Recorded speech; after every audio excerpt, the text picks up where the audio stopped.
Estamos hoje em companhia da professora Julie Falquet, da Universidade Paris Diderot. Ela é convidada do Programa de Pós-Graduação Interdisciplinar em Estudos Latino-Americanos, o IELA, e ela veio para um mini-curso sobre o feminismo materialista francófono. Hoje, ela vai encerrar a sua apresentação na UNILA com uma palestra sobre este livro, Pax Neoliberalia. A professora Julie Falquet, ela fez várias pesquisas na América Latina, ela é doutora em Sociologia, ela passou pela América Latina e Caribe, países como Guatemala, México, que foi a tese de doutorado dela, El Salvador, e hoje ela vai trabalhar as relações entre o neoliberalismo e a violência contra as mulheres. Então, eu começaria perguntando a ela, bem-vinda. Obrigada, um prazer. Eu começaria perguntando a ela, o livro é composto de 4 ensaios. Como você poderia resumir o conteúdo desses 4 ensaios? Bom, primeiro vou pedir licença porque vou falar em espanhol, que é melhor para mim, e agradecer mi presencia aquí, que fue posibilitada por ti y ustedes, y decir que el libro entonces es un trabajo sobre la reorganización de la violencia en el marco neoliberal con una perspectiva feminista. Tiene efectivamente 4 capítulos. El primero es sobre El Salvador, que en realidad fue el lugar donde hice mi tesis de doctorado sobre la participación de las mujeres en el proceso revolucionario armado. Pero me tocó estar después de la guerra y el primer capítulo es basado en la experiencia salvadoreña, en la primera investigación que se hizo en El Salvador sobre la violencia contra las mujeres, un intento de ver hasta dónde se puede llevar el paralelismo que hizo una vez Mercedes Cañas, la que hizo la primera investigación feminista salvadoreña. Ella hizo un paralelismo entre violencia doméstica y tortura política. Y el primer grupo de mujeres del Salvador feminista que en el 89, la CONAMUS, levantó ese tema de la violencia doméstica contra las mujeres y de la lucha contra esa violencia, eso intento rescatar y ver hasta dónde entonces puede llevar ese paralelo. Y entonces sí existen semejanzas, que no estoy diciendo que es lo mismo, pero sí existen semejanzas, dado el papel que tiene la tortura política en una doctrina y una práctica militar, político-militar, que se llama guerra de baja intensidad o guerra contrainsurgente, para decirlo de alguna manera. Si la tortura política es central en esa guerra de baja intensidad o guerra contrainsurgente, entonces, ¿cuál sería el papel social y político de la violencia doméstica y más ampliamente de la violencia contra las mujeres en la sociedad? En ese caso salvadoreña, pero eso aplica en realidad a todas las sociedades. Y entonces, ¿será que existe una forma de, en tiempo de paz, o en tiempo de guerra, pero también en tiempo de paz, ¿será que existe una forma de guerra de baja intensidad contra las mujeres? ¿Quién la lleva a cabo? ¿Por qué? ¿Y con qué efectos? Ese es el primer capítulo. El segundo capítulo tiene que ver con el servicio militar como institución en Turquía. Me apoyo en un trabajo de una socióloga feminista turca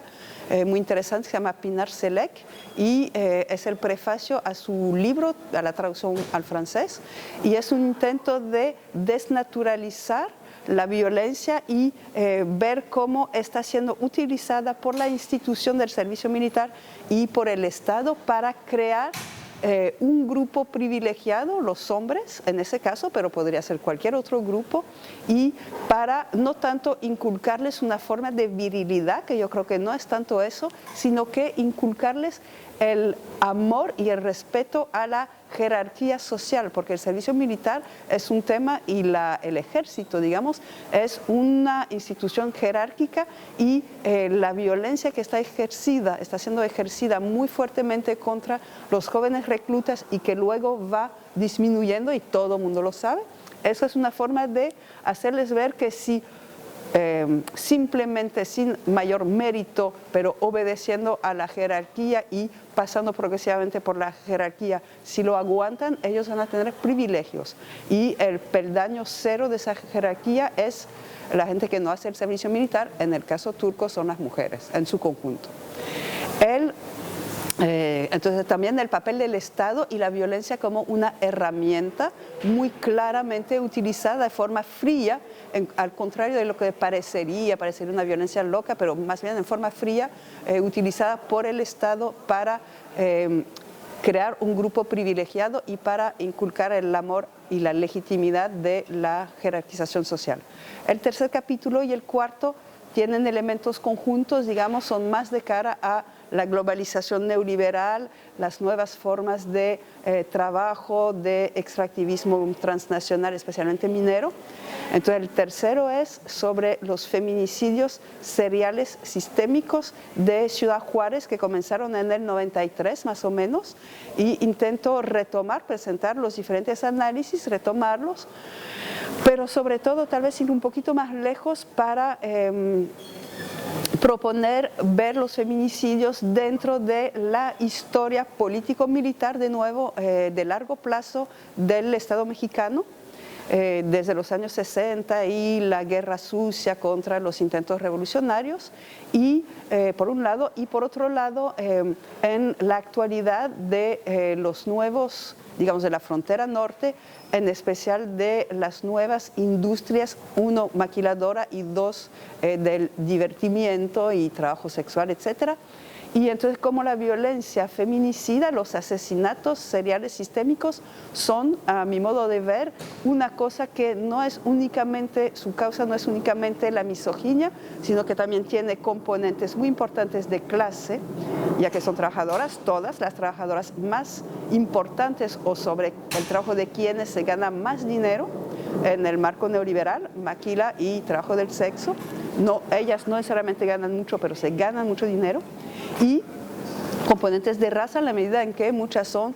migrantes internas, todas son morenitas, como dicen. Bueno, entonces eso es como ver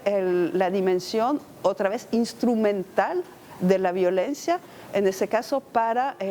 garantizar la docilidad y mantener de las trabajadoras, y mantener tal vez bajo, entre otras cosas,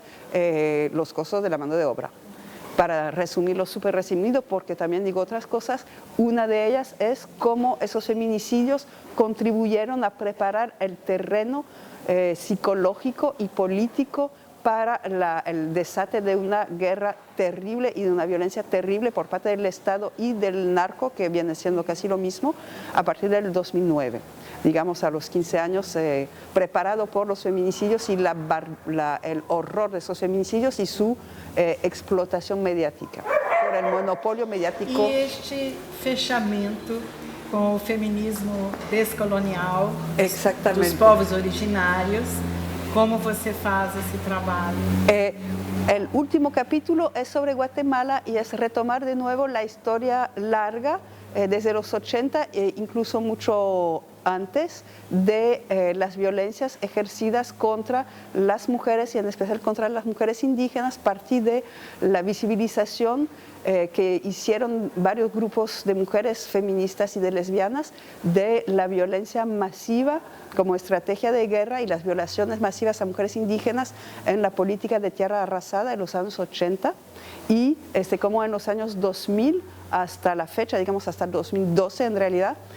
lucharon por visibilizar esa violencia, intentar sanarla y también participar al hecho de llevar a juicio al ex dictador Ríos Montt. Fue una de las primeras veces que un ex dictador fue condenado en los tribunales de su propio país, gracias a la lucha de las mujeres, de las feministas, de las lesbianas, y en especial de las mujeres indígenas y de las feministas indígenas, en su mayoría maya, que también en el transcurso de esa lucha y en la resistencia simultánea contra las transnacionales mineras, desarrollaron el concepto de feminismo comunitario. Hay que decir que las transnacionales mineras están actuando ahora casi con los mismos métodos de violencia contra las mujeres, incluyendo violencia sexual, en los mismos lugares de la tierra arrasada en los años 80, y más históricamente, fundamentalmente en las mismas lógicas que se dieron desde la colonia. Entonces, las feministas comunitarias, en especial un grupo llamado Amismasaj, desarrolló la consigna lucha simultánea por la defensa del territorio tierra y del territorio cuerpo, y se me hace que es una de las teorización y lucha colectiva más novedosa de todos los últimos tiempos en el continente, novedosa tanto de cara al feminismo como de cara a las luchas indígenas, como de cara a las luchas ambientales e também em contra do extrativismo neoliberal. Então, quando você fala sobre essa guerra de baixa intensidade e justamente a questão da violência que atinge todas as nossas sociedades na América Latina e constitui uma verdadeira ameaça social, humana, está sendo absolutamente ampliada. Então, nós temos, por exemplo, a questão da relação social, da relação privada, mas a violência doméstica nos atinge muito mais. Agora, você coloca essa relação, mas como uma relação que não é uma relação na esfera privada, mas na esfera política, coletiva, a partir dessa ideia da guerra de baixa intensidade. Então, como fica essa violência, se formos considerar esse aspecto? Então, quero dizer primeiro, porque acho importante, que não acho que as sociedades latino-americanas e do Caribe necessariamente sejam mais violentas que, por exemplo, Francia. Ao contrário, quero ressaltar o hecho que Francia foi quem inventou, exportou y gana dinero hasta el día de hoy con la exportación de armas y de teorías y doctrinas militares, incluyendo precisamente la doctrina de la guerra de baja intensidad, que fue una doctrina inventada por la extrema derecha militar francesa en contra de la liberación de Argelia en los años 60. 50-60 y hasta antes, pero bueno. Y entonces el libro parte o propone, mejor dicho, una doble hipótesis de privatización precisamente de la violencia, privatización en el sentido que el Estado ahora está usando violencia mercenaria, violencia narco, diferentes formas de violencia, y la violencia amateur de los hombres particulares, ¿no? Entonces intento ubicar y analizar ese continuo de la violencia que está en aumento, violencia racista, violencia clasista y violencia en contra de las mujeres, precisamente en el marco neoliberal. Y no es sorprendente que esté aumentando, tiene una lógica muy clara, y yo creo que es muy importante entender que no es una violencia ciega o bárbara en el sentido que no se puede entender, tampoco es una violencia cultural o basada en cosas culturales, al contrario, es una violencia en realidad muy fría y muy instrumental para extraer cada vez más riqueza, o para seguir extrayendo riqueza cuando la gente está cada vez más consciente de que todo está muy mal en términos de clase, de raza y de sexo. Y eso, yo creo que esa doble privatización también tiene un vínculo con el intento de abaratar los costos de la violencia para el Estado y para el sistema económico, digamos, económico-político, abaratar los costos primero porque toda la violencia amateur o de los grupos narcos, los estados, por ejemplo, no tienen que pagar ejército, darle de comer, uniforme, etcétera, y sobre todo abaratar los costos políticos porque es un intento de tirar la piedra y sacar la mano, ¿no? Es decir, invisibilizar las responsabilidades y hacer pensar que es una violencia que no se puede entender, que no tiene motivo, que está desatada locamente, cuando yo pienso que es todo lo contrario, y yo creo que intentar entenderla y desmontar sus mecanismos es una forma importante de lucha para intentar retomar por lo menos la iniciativa. Essas lutas, então, das mulheres latino-americanas, que você cita no último capítulo, sobretudo da Guatemala, em tempos de guerra, né, e lutas descoloniais, e agora em tempos de paz, né, é uma nova questão que surge, que é a questão do corpo, né, território, corpo, as feministas trabalhando esse aspecto, né. Como você coloca essa questão na atualidade, em tempos de paz, vamos dizer, em que as mulheres têm um pouco mais de oportunidade para fazerem coletivos, para entrar em contato com coletivos mais distantes através das novas tecnologias. Como você vê esse aspecto? Precisamente el título Pax Neoliberalia es como una ironía, un doble sentido, en el sentido que yo no creo que estemos en paz, mucho por lo contrario. Por ejemplo, si se ve en las favelas en Brasil, se ve que no hay paz. Si se ve la situación en México, que supuestamente es una democracia, está en paz, hay más muertos que en Siria en la actualidad, etc. Y aparte de eso, y yo creo que eso el feminismo lo ha dicho desde hace rato, en las casas de las mujeres tampoco hay paz por lo general, hay violación incestuosa, violencia física, etc. Bueno, en algunas casas está todo bien, pero digamos, sabemos que hay muchísima violencia también en el espacio doméstico y en lo local y también en lo global. Violencia que viene por el Estado, por el narco, por los maridos, hermanos, bueno, muy generalizada por obviamente también los patronos, cuando los hay, y las patronas puede ser también. Entonces, precisamente yo no creo, insisto mucho, yo no creo que estemos en paz, y sobre todo las mujeres, sobre todo las personas que sufren el racismo y sobre todo las personas que sufren el clasismo, que son proletarizadas, no creo que estén en paz ni hoy ni antes, pero yo creo que la guerra multifacética contra todos esos grupos se está reforzando, se está reorganizando, y yo creo que nos toca entonces intensificar la resistencia, la resiliencia, lo que proponen las feministas comunitarias indígenas, por ejemplo, de Guatemala, la sanación, y también el análisis que proponen, entre otros, todos los grupos de feministas y lesbianas decoloniales, entre otras, indígenas y afrodescendientes, que son muchas veces las primeras, o casi siempre las primeras atingidas, afectadas, y que son tal vez las analistas más astutas, precisas, detalladas y percutantes de esos fenómenos. E quando você coloca a questão do feminicídio das fronteiras, da cidade de Juárez, fronteira do México com os Estados Unidos, e essas mulheres absolutamente violentadas e depois assassinadas, você também fala de matrizes históricas dessa violência, e a relação delas também com esse comércio, com o regime neoliberal. Eu gostaria que você fizesse um pouco explicasse um pouco como ocorrem esses feminicídios e de que maneira esse dado histórico incide nessa violência atual. Entonces,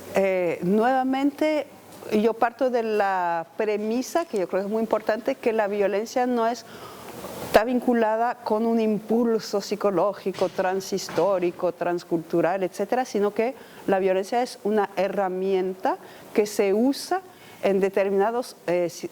circunstancias, cuando especialmente se sabe individual o colectivamente que va a haber impunidad, digamos. Ciertas personas y ciertos grupos sociales u organizaciones, cuando saben que les es garantizada la impunidad, pueden ejercer esa violencia. Esa violencia es un mecanismo para obtener cosas, y yo creo que por ende obtener generalmente pasividad y obtener ganancias materiales, económicas o materiales en general.